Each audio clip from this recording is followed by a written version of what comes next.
A gente teve no sábado mais cedo o início da rodada com Fortaleza 1, Criciúma 0. Resultado que é um resultado que mexe bastante lá em cima, porque temos um novo vice-líder do Campeonato Brasileiro, né? O Fortaleza passou o Flamengo, encostou no Botafogo e ainda tem um jogo a menos. Então veja lá, ó. Botafogo é líder com 43 pontos. O Fortaleza vai a 42 com um jogo a menos. A sequência do Fortaleza é espetacular. A gente vem falando isso já há algum tempo. E com aquele detalhe, né, Tulhão? O Fortaleza, ele não tem Copa do Brasil.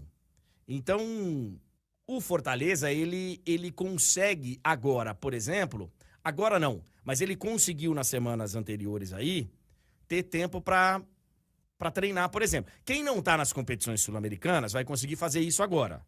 A gente vai falar sobre alguns times aí que vão conseguir ter um tempo de descanso a mais, ter um tempo de treinamento a mais nessa semana de competições sul-americanas. Mas o Fortaleza, ele respira em semanas de Copa do Brasil.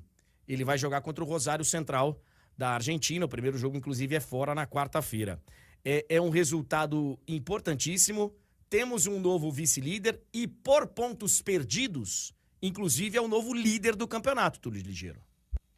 Exatamente, André. E assim, destacar o seguinte, o Fortaleza conseguiu segurar o ataque que ninguém conseguia segurar 100%, né?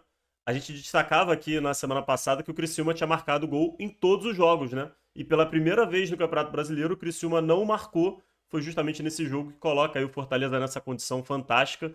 E sobre essa questão de ter a competição sul-americana, né? Cara, eu não sei se vai ser um problema assim pro Fortaleza não, tá? O Fortaleza tem um elenco muito coeso. O Vojvoda costuma conseguir rodar muito bem assim seus jogadores. É claro que vai... Se continuar desse jeito, nesse ritmo interessantíssimo que tá do Fortaleza no Brasileirão, pode ser que chegue ali num momento que ele vai ter que entender qual ele vai priorizar. Só que, no geral, o Fortaleza não costuma ter problemas quando precisa dividir a sua atenção, porque o elenco é redondinho, né?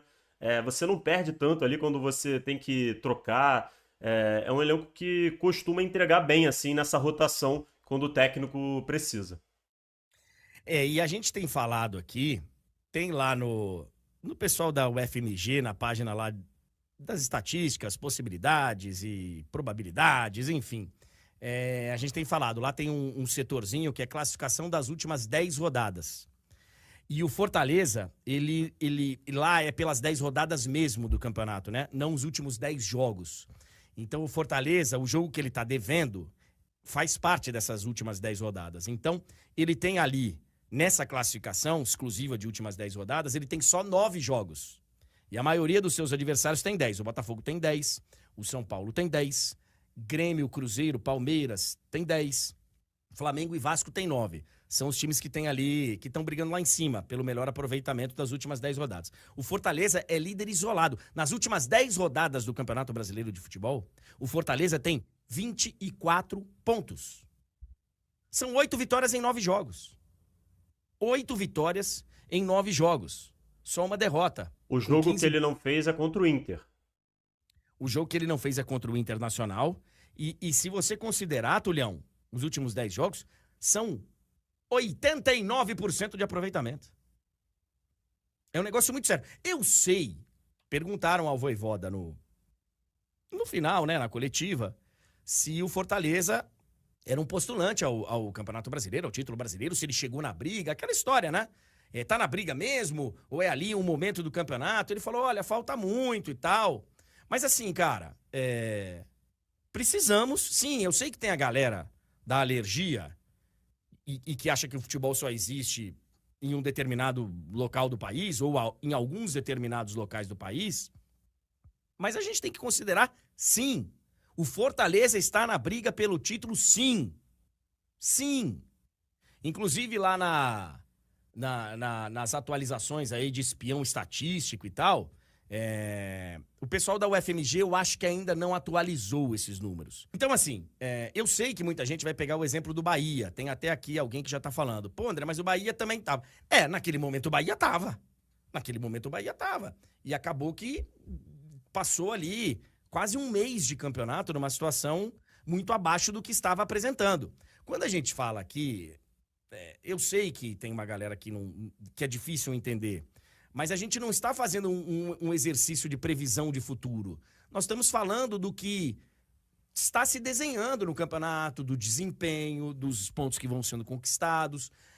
O que vai acontecer pra frente, cara, são vários fatores que influenciam. Jogador que se machuca, arbitragem, um monte de coisa. Um monte de coisa. O futebol, ele tem, cara, tem detalhes do futebol que mudam a sequência. Às vezes você perde um jogador, você tem que mudar o treinador. Mas, naquele momento, o Bahia era, sim, um postulante. E tá ali na briga. E nesse momento, o Fortaleza é, sim, um postulante. Não tem como você... O cenário pode mudar em 3, 4 rodadas. Pode, por que não? Só que a gente tem que falar do momento. E assim, e até pensando em projeção, tá, André? A gente não pode projetar e descartar de maneira alguma, porque esse time tem sim condição de seguir bem. Então, por que não colocar? Tem que colocar sim na briga. Você pode, você tem todo o direito, você que está no chat e discorda, você tem todo o direito de discordar e pode falar, não, acho que não vai chegar, beleza. Só que, no momento, e pela nossa opinião, vai brigar. Até onde vai brigar? Aí a gente não sabe, a gente não faz futurologia, né, André?